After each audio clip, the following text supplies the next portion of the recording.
ಲೋಕಸಭೆಯಲ್ಲಿಂದು 3 ಮಸೂದೆಗಳಿಗೆ ಅಗ್ನಿ ಪರೀಕ್ಷೆ ಎದುರಾಗ್ತಾ ಇದೆ. ಸಂವಿಧಾನ 131ನೇ ತಿದ್ದುಪಡಿ ವಿಧೇಯಕ, ಲೋಕಸಭಾ ಕ್ಷೇತ್ರಗಳ ಮರುವಿಂಗಡಣೆ ವಿಧೇಯಕ ಈ ಸಂಬಂಧಪಟ್ಟ ಹಾಗೆ ಅಪ್ಡೇಟ್ಸ್ ಸಿಗ್ತಿದೆ. ನೋಡ್ತಾ ಹೋಗೋಣ. ಲೋಕಸಭೆಯಲ್ಲಿಂದು 3 ಮಸೂದೆಗೆ ಅಗ್ನಿ ಪರೀಕ್ಷೆ ಎದುರಾಗಿದೆ. ಸಂವಿಧಾನ 131ನೇ ತಿದ್ದುಪಡಿಯ ವಿಧೇಯಕ, ಲೋಕಸಭಾ ಕ್ಷೇತ್ರಗಳ ಮರುವಿಂಗಡಣೆಯ ವಿಧೇಯಕ, ಕೇಂದ್ರಾಡಳಿತ ಪ್ರದೇಶಗಳ ತಿದ್ದುಪಡಿ ವಿಧೇಯಕ. ಈ 3 ಮಸೂದೆಗಳಿಗೆ ಸಂಜೆ 4 ಗಂಟೆಗೆ ಮತದಾನ ಕೂಡ ನಡೆಯಲಿದೆ. ಮಸೂದೆಗಳ ಅಂಗೀಕಾರಕ್ಕೆ ವೋಟಿಂಗ್ ಕೂಡ ನಡೆಯಲಿದೆ.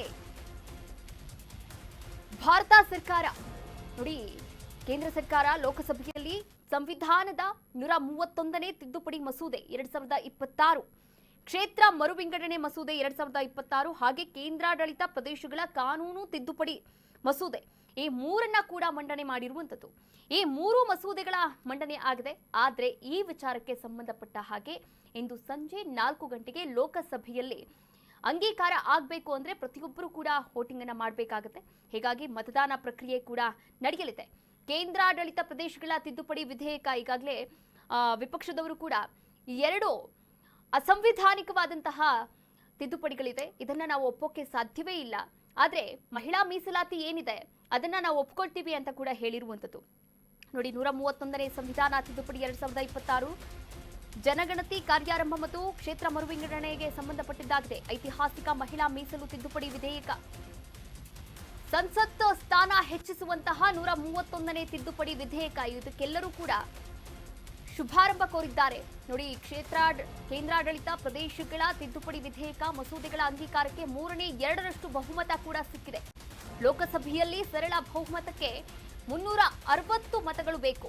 ಲೋಕಸಭೆಯಲ್ಲಿ 543 ಸದಸ್ಯರ ಪೈಕಿ ಎನ್ಡಿಎ 293 ಸದಸ್ಯರನ್ನ ಹೊಂದಿರುವಂತದ್ದು. ವಿಪಕ್ಷ ಇಂಡಿಯಾ ಕೂಟ 233 ಸದಸ್ಯರನ್ನ ಹೊಂದಿದೆ. ಉಳಿದಂತೆ 7 ಪಕ್ಷೇತರರು ಕೂಡ ವೈಎಸ್ಆರ್ಪಿಸಿ 7 ಹಾಗೆ ಎಂಐಎಂ ಶಿರೋಮಣಿ ಅಕಾಲಿ ದಳ ಸದಸ್ಯರು ಕೂಡ ಇದ್ದಾರೆ. ಈ ಒಂದು ಬಿಲ್ ಪಾಸ್ ಆಗಬೇಕು ಅಂತಂದ್ರೆ ವೋಟಿಂಗ್ ಕೂಡ ನಡೆಯುತ್ತೆ ಇಂದು ಸಂಜೆ 4 ಗಂಟೆಗೆ. ಐತಿಹಾಸಿಕ ಮಹಿಳಾ ಮೀಸಲು ತಿದ್ದುಪಡಿ ವಿಧೇಯಕ, ಇದಕ್ಕೆ ಎಲ್ಲರೂ ಕೂಡ ಇದು ಒಳ್ಳೆಯ ನಿರ್ಧಾರ ಎನ್ನುವಂತಹ ಮಾತುಗಳು ಕೂಡ ಕೇಳಿ ಬಂದಿರುವಂತದ್ದು. ಇದರಲ್ಲಿ 90% ಓಕೆ ಅಂತಾನೆ ಹೇಳ್ತಾರೆ. ವಿಪಕ್ಷಗಳು ಕೂಡ ಓಕೆ ಇದಕ್ಕೆ. ಆದ್ರೆ ಉಳಿದಂತಹ 2 ವಿಧೇಯಕಗಳು ಏನಿದೆ ಈ ವಿಧೇಯಕಗಳಿಗೆ ಒಂದು ಆಕ್ಷೇಪವನ್ನ ಕೂಡ ವ್ಯಕ್ತಪಡಿಸ್ತಾ ಇರುವಂತದ್ದು. ನೋಡಿ, ಕೇಂದ್ರಾಡಳಿತ ಪ್ರದೇಶಗಳ ತಿದ್ದುಪಡಿ ವಿಧೇಯಕ ಮಸೂದೆಗಳ ಅಂಗೀಕಾರಕ್ಕೆ 3/2 ಬಹುಮತ ಸಿಕ್ಕಿರುವಂತದ್ದು. ಇನ್ನು ಲೋಕಸಭೆಯಲ್ಲಿ ಸರಳ ಬಹುಮತಕ್ಕೆ ಅಂದ್ರೆ ಯಾವ್ದಾದ್ರು ಒಂದು ಬಿಲ್ ಪಾಸ್ ಆಗಬೇಕು ಅಂತಂದ್ರೆ ಅಟ್ಲೀಸ್ಟ್ ಒಂದು 360 ಮತಗಳು ಬರಲೇಬೇಕಾಗುತ್ತೆ. 3 ವಿಧೇಯಕಗಳ ಅಂಗೀಕಾರಕ್ಕೆ ಬೇಕಿದೆ 360 ಮತಗಳು.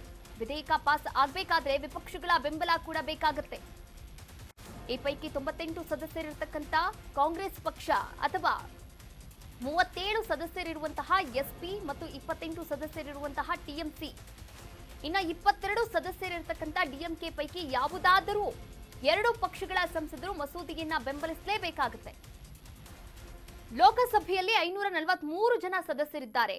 543 ಜನ ಸದಸ್ಯರ ಪೈಕಿ ಈಗಾಗಲೇ ಎನ್ಡಿಎ 293 ಸದಸ್ಯರನ್ನ ಒಳಗೊಂಡ್ರೆ ವಿಪಕ್ಷ ಐಎನ್ಡಿಐಎ ಕೂಟ 233 ಸದಸ್ಯರನ್ನ ಹೊಂದಿರುವಂತದ್ದು. ಉಳಿದಂತೆ 7 ಪಕ್ಷೇತರರು ಹಾಗೆ ವೈಎಸ್ಆರ್ಪಿಸಿ 7, ಎಂಐಎಂ ಶಿರೋಮಣಿ ಅಕಾಲಿ ದಳ ಸದಸ್ಯರು ಕೂಡ ಇರುವಂತದ್ದು. ಒಟ್ಟಾರೆಯಾಗಿ ನಾವಿಲ್ಲಿ ಗಮನಿಸಬೇಕಾದ್ರೆ 360 ಮತ ಬೇಕೇ ಬೇಕು. 360 ಮತ ಬೇಕು ಅಂದ್ರೆ ಈಗ ಕೇಂದ್ರ ಸರ್ಕಾರಕ್ಕೆ ಎನ್ಡಿಎಗೆ 37 ಸದಸ್ಯರಿರ್ತಕ್ಕಂಥ ಎಸ್ಪಿ ಕೂಡ ಬೆಂಬಲವನ್ನ ನೀಡಬೇಕಾಗುತ್ತೆ, ಅಥವಾ 28 ಸದಸ್ಯರಿರ್ತಕ್ಕಂಥ ಟಿಎಂಸಿ ಕೂಡ ಬೆಂಬಲವನ್ನ ನೀಡಬೇಕಾಗುತ್ತೆ, ಅಥವಾ ಡಿಎಂಕೆ ಪೈಕಿ ಯಾವುದಾದರೂ 2 ಪಕ್ಷಗಳು ಈ ಸಂಸದರು ಮಸೂದೆಯನ್ನ ಬೆಂಬಲಿಸಲೇಬೇಕಾಗುತ್ತೆ. राज्यसभा उपसभापति के रूप में लगातार तीसरी बार निर्वाचित होना ये अपने आप में इस सदन का आपके प्रति जो गहरा विश्वास है और बीते हुए कालखंड में आपके अनुभव का जो सदन को लाभ मिला है, सबको साथ लेकर चलने का आपका जो प्रयास रहा है, उसको एक प्रकार से सदन ने आज एक कर्नाटक न्यूज़ बीट फॉलो ಮಾಡಿ, सब्सक्राइब ಮಾಡಿ.